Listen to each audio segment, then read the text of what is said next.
Let me tell you about the first time I really heard this song. I mean, really heard it, not just mindlessly sang along. I was stuck in traffic on a bridge in downtown Seattle, watching the cars crawl bumper to bumper across this massive concrete structure that suddenly felt way too fragile to be holding up all this weight. And out of nowhere, my brain started playing London Bridge is Falling Down like some kind of twisted elevator music. That's when it hit me. This isn't just a children's game about building blocks. This is a song about infrastructure failure, about the things we depend on most, the literal foundations of our society, crumbling beneath our feet. And we teach it to kids as a fun little tune while they knock down imaginary bridges with their tiny fists. What kind of collective psychological processing is that? But here's the really twisted part. The song is almost gleeful about it. There's no mourning for the bridge, no concern for the people who might be on it when it falls. Just this matter-of-fact announcement that everything's coming down, followed by increasingly desperate attempts to rebuild it with materials that clearly won't work. Silver and gold will wash away, iron and steel will bend and bow. Nothing lasts, everything fails, and somehow we're all just supposed to keep singing along. That, my friends, is shadow work set to a medieval melody. The real London Bridge, and by real I mean the many, many London bridges that have collapsed, burned down, or been torn down over the centuries, has a history that reads like a master class in human stubbornness and engineering hubris. Picture this. You're living in medieval London, trying to cross the Thames River. The Romans built the first bridge way back in 50 AD, and it was pretty decent for Roman standards. But Romans, as you may have noticed, aren't around anymore. So by the time the Anglo-Saxons are running things, the bridge is basically a pile of rotting wood and good intentions. No problem, right? Just build a new one. Which they did, and then it fell down. So they built another one, which also fell down. Then they tried building one out of stone, which seemed like a great idea until it fell down too. But here's where it gets psychologically interesting. They kept building it in the same spot. Every time the bridge collapsed, instead of saying, maybe this isn't the best place for a bridge, they just doubled down and built another one. For over 1,000 years, they played this bizarre game of architectural whack-a-mole with the Thames River. The medieval stone bridge, completed in 1209, actually managed to stay up for over 600 years, which was pretty impressive considering it was basically a narrow stone corridor with buildings stacked on top of it like some kind of early urban planning fever dream. People lived on this bridge, worked on it, died on it. There were shops and houses, and even a chapel. It was less a bridge than a very long, very narrow neighborhood that happened to span water. And then, because humans have this adorable tendency to find new ways to destroy the things they build, they decided it was outdated and tore it down in the 1830s. The replacement bridge lasted until 1967, when they sold it to some guy in Arizona who apparently wanted to own a piece of London Bridge badly enough to have it shipped across an ocean, stone by stone. The current London Bridge, opened in 1973, is perfectly functional and utterly boring, which, let's be honest, is probably what you want in bridge infrastructure, even if it doesn't make for very interesting songs. Now, you might be thinking, okay, but what does medieval bridge construction have to do with my personal psychological development? Everything, actually. See, bridges aren't just physical structures.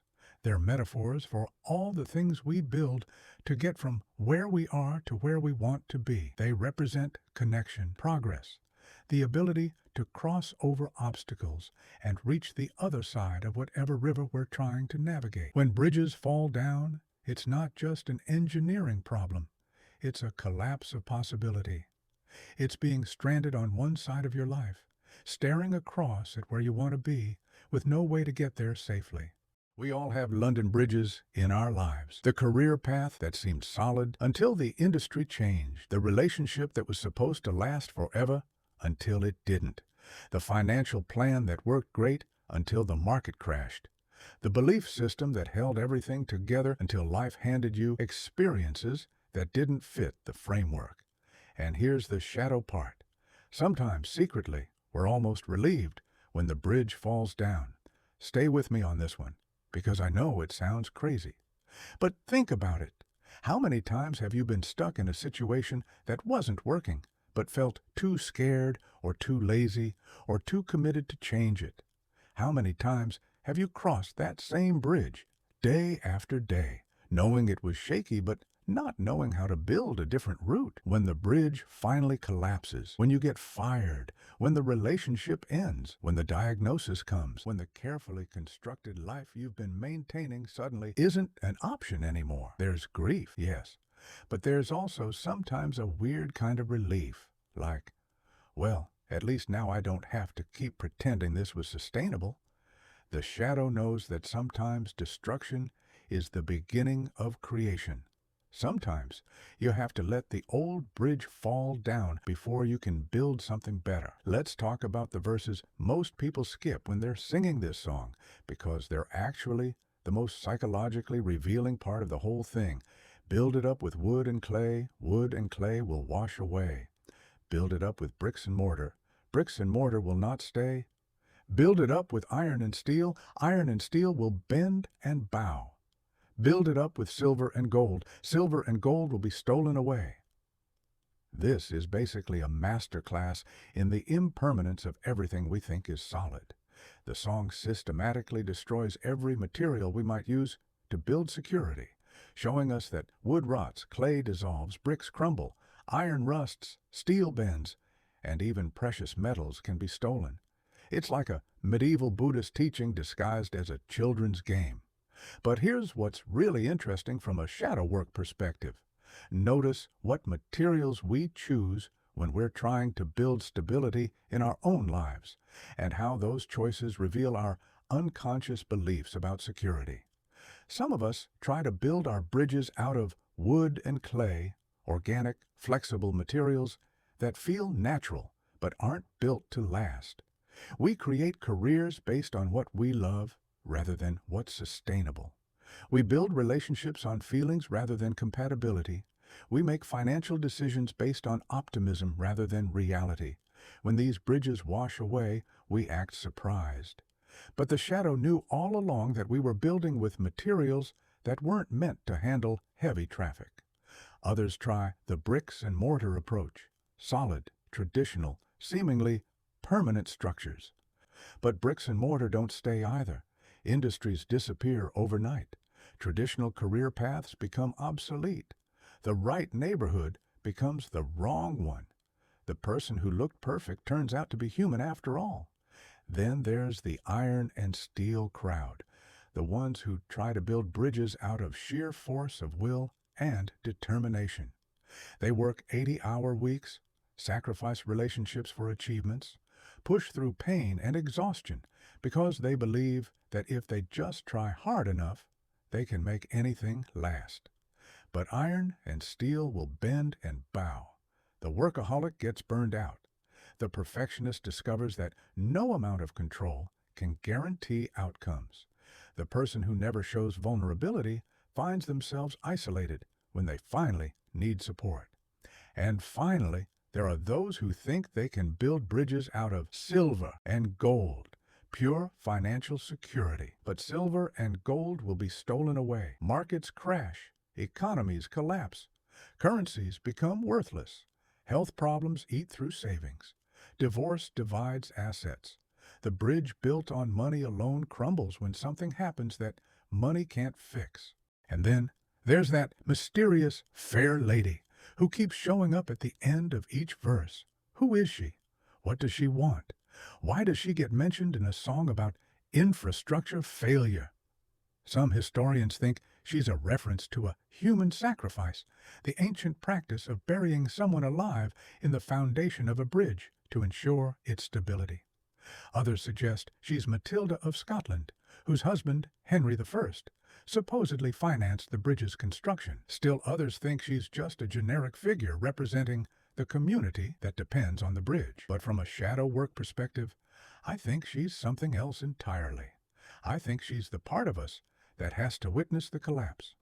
The part that stands on the shore, watching our carefully constructed bridges fall down, unable to stop it, but required to bear witness to the destruction. She's the observer self, the part of us that remains when everything else falls apart. She's not trying to fix the bridge or prevent the collapse. She's just there, present to the reality of impermanence. And maybe that's the most important role of all. Here's what London Bridge is Falling Down teaches us that most self-help books won't. Everything you build is temporary. Every bridge you construct will eventually need to be replaced. Every system you depend on will eventually fail. And that's not a bug in the universe. It's a feature. If bridges never fell down, we'd never learn to build better ones. We'd still be trying to cross rivers on those original Roman structures, wondering why they don't seem adequate for modern traffic. We'd never develop new materials, new designs, new ways of connecting one side to the other. The same is true for the bridges in your personal life. The career that worked in your 20s might not fit in your 40s. The relationship style that felt perfect when you were figuring yourself out might need renovation when you know who you are. The belief system that got you through childhood might need some updates when you're dealing with adult complexity. The shadow wisdom of this song is that collapse isn't failure. It's information. It tells you what materials don't work under current conditions. It reveals the difference between what looks solid and what actually is solid. And most importantly, it reminds you that you know how to build. You've been building bridges your whole life, even when you didn't realize that's what you were doing. Every time you found a way to get from a difficult situation to a better one, every time you figured out how to move forward when the path wasn't clear, that was bridge building.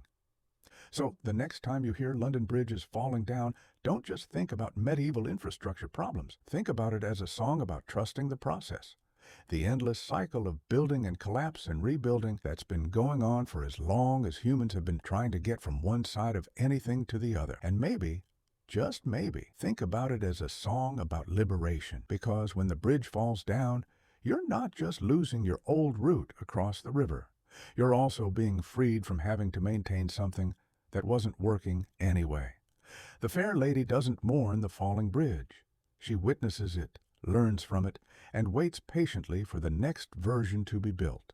Hopefully with better materials, better design, and better understanding of what the river actually requires.